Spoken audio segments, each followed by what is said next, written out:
ndashaka ko bashima bari bamwe ngo barashima kandi bakaririmba hanyuma duhite mukorana indirimbo na Nkomezi ari mu batumirwa komeze muvugane araza kongera gukora bafitiye n'indi surprise y'abandi baririmbyi baza gukora nyuma y'Irishadayi nyuma y'imyaka nk'ibiri iri kwija kuba n'igiciri kwisi tuzatangira gahunda y'ibitaramo bikomeye kwisi mwakomeye Imana amashi haleluya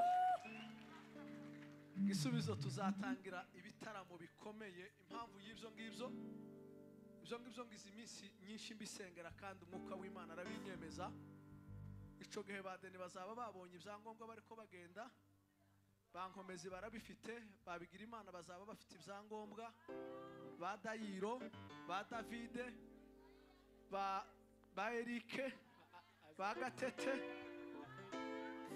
mureke babwira ibyo bintu mureke kubigira urwenya kuko ko ndababwira ico naganiriye n'umwuka w'Imana Bwana sifiwe haleluya tugiye kuzaza dukora ibitaramo by'imbaraga kwisi gende tugaba ibitera ahantu by'ikorari turirimba ikorari aba mafishe bayasome abo gukora n'ibindi babikore ariko cyane twongere tubone ba Dayiro na ba Elize na ba Nkomezi bahagaze hano imbere yacu na ba Erike na ba Deni na ba Davide na ba Mzayingabo baza wadi bariko bacuranga hariya bamwe bamaze bataza baririmba nkatwe bamuhemeri na ba byinshi na ba Jotamu na ba Rufredi tube ba Revera Pasteur twicare hara gusa tubarebe neturangiza ibyo ndiko mbabwira n'ukuri kwico naganiriye n'Imana kandi muri imyaka ibiri n'igiciri kwijya ku bitatu abenshi bazaba bamaze kubona ibyangombwa muri bari abahungu nimba tuzahera hano sinzi aho tuzahera ariko tuzatangira ibitaramo by'imbaraga musenge cyane kuko bizakora abahungu buze umwuka w'Imana reka twakire Kiza ashima Imana mu magambo nkangahe na madame hanyuma bashiremo iyo ndirimbo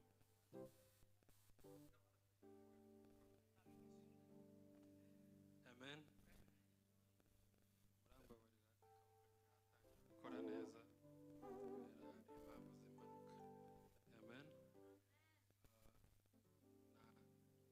wansomera mu Efeso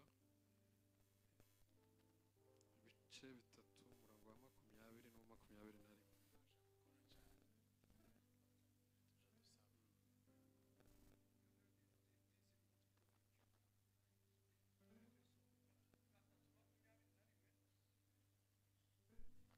Efeso 3:21 ko baraseka ko ndabwira ngo naba ndisoma kuko ndizi mu mutwe cyane haravuga ngo 3:20 kugeza kuri 21 haravuga ngo nuko ibasha gukora ibiruta cyane ibyo dusaba ndetse n'ibyo twibwira byose nkuko imbaraga zayo zidukoreramo icubahiro kibicayo mu itorero no muri Kristo Yesu kugeza iteka ryose ry'ibihe bidashira amen haleluya haleluya sinzaho nahera nshima Imana kuby'Imana yadukoreye icyambere ndashima Imana ko yadukoreye ubukwe bwiza ku itariki 21 ku itariki 21 z'ukwa 12 icya kabiri ndashima Imana nabwo ku itariki 21 z'ukwa kabiri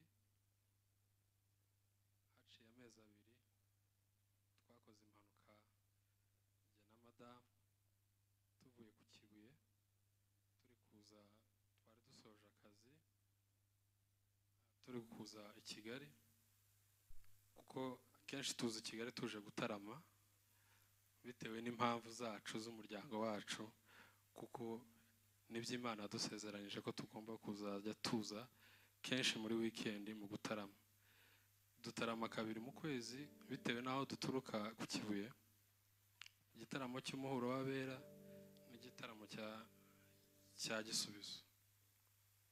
Rero ndashima Imana iyo weekend iyo twaje tudafite gutarama kuko nta gitaramo cyari kirimo, tuzanywe n'izindi mpamvu zacu ziri person.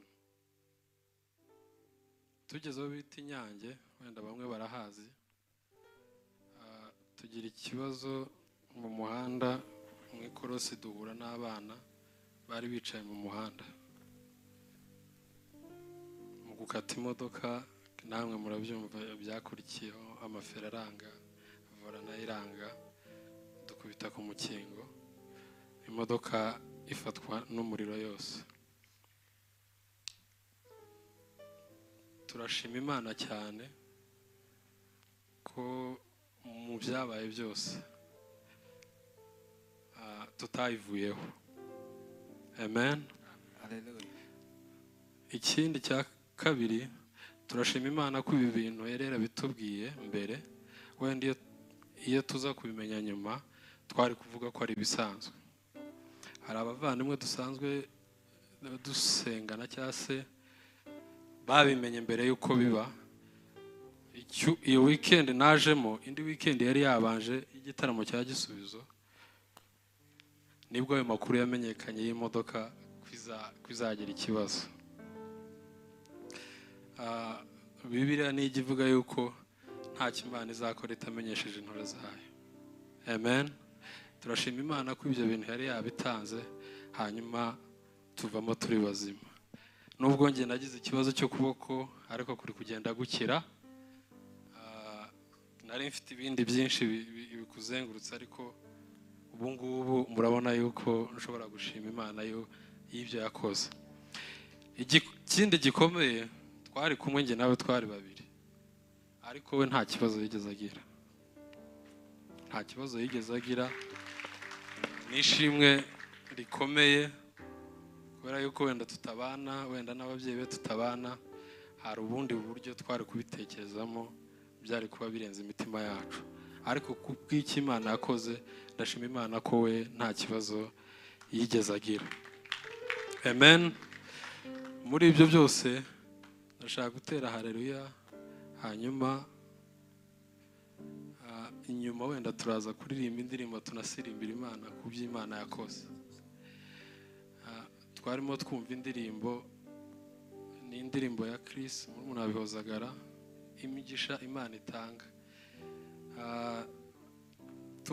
Twari dufite na Bibiliya, iyo mfite ubu ngubu nayo yagize ikibazo, ariko Imana irayirinda.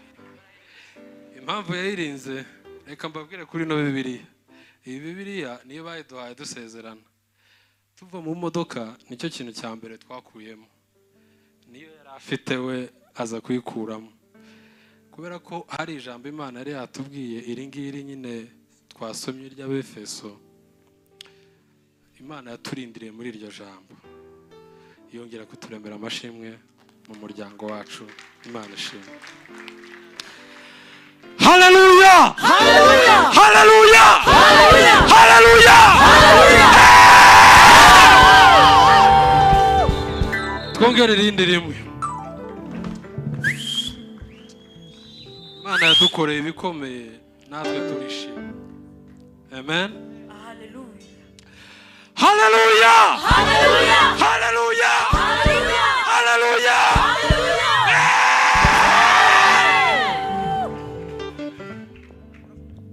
Ntabwo avuga Imana ibasha gukora ibiruta cyane ibyo twibwira n'ibyo dutekereza. Imana ishimwe ku bwanyu, nimuririmbe. Imana ibahe umugisha.